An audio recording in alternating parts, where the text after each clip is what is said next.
Hello, সবাইকে জানাই good morning. তো তোমাদের সাথে চলে এলাম নতুন কিছু ভিডিও শেয়ার করার জন্য। তোমরা জানোই গতকাল রাতে ঝড় হয়েছিল, রেমাল ঝড়। তো কিন্তু যতই ঝড় ঝঞ্ঝা ঝাপটা বন্যা ভূমিকম্প হোক না কেন, বাড়ির গৃহিণীদের তো কোনো ছুটি নেই। তো রান্নাবান্না করতেই হবে। সকালবেলা সব কাজকর্ম করে ঠোরে বাইরের যেহেতু প্রচণ্ড বৃষ্টি হচ্ছে, এখনও হচ্ছে, করতে করতে সব ভিজে গেছিলাম। ওই জন্য স্নান করে পুজোটা দিয়ে একেবারে রান্না করে চলে এসেছি। আজকে বৃষ্টির মধ্যে কারোরই ভালো লাগছে না কিছু খেতে, তাই ভাবলাম যে একটুখানি ডিম রান্না করি অন্যরকমভাবে। আমরা যেহেতু একটু মশলাপাতি কম খাই, আর যেটুকু খাই সেটুকু শিলে বেটে, আমরা মিক্সিতে খাই না, লঙ্কার পরিমাণটা খুবই কম খাই। তো দেখো আমি টুকটুক করে রান্না করছি। আর বাইরে তো ভীষণ বৃষ্টি হচ্ছে, আর ঝোড়ো হাওয়া তো বইছেই।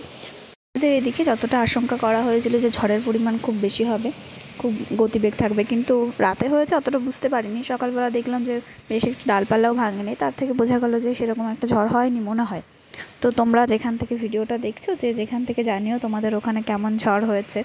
শুনেছি যে ঝড়টা নাকি বাংলাদেশের দিকে চলে গেছে, সেই জন্য আমাদের কলকাতার দিকে, ইন্ডিয়ার দিকে কম হয়েছে ঝড়টা। দেখো বাইরেটা কি অবস্থা। আমাদের এক সাইডে এই কোনো গাছপালাই ভাঙেনি বলতে গেলে, ডালপালা কিছু ভেঙেছে, তাছাড়া কোনো গাছপালাই ভাঙেনি। তো দেখো আমার ডিম ভাজা হয়ে গেছে, এবার আলুটা ভেজে নিচ্ছি ভালো করে। যতক্ষণ না আলুটা ভাজা হবে ততক্ষণ আস্তে আস্তে নাড়তে থাকবো, কারণ এটা সেদ্ধ করা আলু তো। এবার যেগুলো আমি শিলে পেশাই করে রেখেছিলাম, আগে আগে সব কিছু দিয়ে দিয়েছি। আগে তেল, আমরা সাদা তেল খাই, তো সাদা তেল দিয়ে তারপরে জিরে তেজপাতা গরম মশলা একটু ফোড়ন দিয়েছি। তারপরে কুচিয়ে রাখা পেঁয়াজগুলো দিয়ে একটুখানি ভালো মতো লাল লাল করে ভেজে পেঁয়াজটা, তারপরে পেঁয়াজ বাটা, আদা বাটা, রসুন বাটা, লঙ্কা বাটা, জিরে বাটা এগুলো দিয়ে দিয়েছি। তো দেখো এখন আমি বাদামটা দিইনি, ও আগে তোমাদেরকে বলা হয়নি, এটা হচ্ছে কাজু বাদাম, আগে থেকে বেটে রেখেছি। এই মশলাগুলো থেকে যখন তেল ছাড়বে তখন আমি হালকা করে ওটা দিয়ে দেবো, এই কাজু বাদাম বাটাটা। দেখো তেল ছেড়ে দিয়েছে, আমি বাটাটাও দিয়ে দিয়েছি। কালারটা দেখো কেমন হয়েছে। আমরা বেশিটা লঙ্কা খাই না, সেই জন্যে একটু আমাদের তরকারিটাও লাল লাল হয় না, লাল লাল ঝোল আমরা বেশি একটা পছন্দ করি না।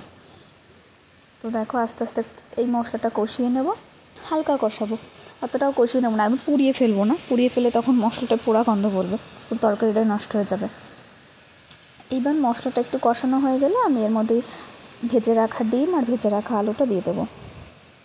এবার ভালো করে নেড়ে চেড়ে কষিয়ে নেবো সব কিছু একসাথে। অনেকেই দেখেছি যে ডিমটা আলুটা ঝোলের ওপর দেয়, যখন ঝোলটা দিয়ে দেয়, জলটা দিয়ে দেয়, জলটা ফুটে উঠলে তখন ওই ঝোলের মধ্যে ডিমটা আলুটা দিয়ে দেয়, কিন্তু আমি এরকম করে কষিয়েই রান্না করি।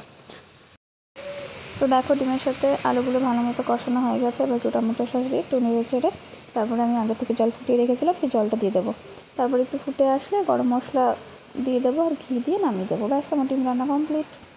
তো শুধু ডিম রান্না করিনি, ডিমের সাথে সাথে একটু ডাল করেছি, আর সকালবেলা শুধু একটু কুমড়ি শাক নিয়ে এসেছিলো, তো সেটাই ভাজা করেছি। যদি ভিডিওটা ভালো লাগে তাহলে অবশ্যই লাইক কমেন্ট শেয়ার করে দিও, আর সবাই ভালো থেকো, সুস্থ থেকো, টাটা।